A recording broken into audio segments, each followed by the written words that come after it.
gayon mabawas-bawasan yung bigat na nararamdaman natin. Kahit tayo mismo mga estudyante, di ba?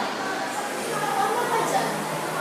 Minsan nga niisip ko, bakit kaya hindi na lang ibalik ang death penalty? Para lang bigyan ng katarungan. Pero para sa akin, hindi pa rin sapat yun. Mas sapat na yung makikita natin yung durusa siya, makikita natin yung pagbabago niya. Kasi hindi rin naman tayo yung Diyos para kumitin ang buhay ng tao. Masaya na ako basta magsisi siya, tapos sa susunod na henerasyon, mabawasan mga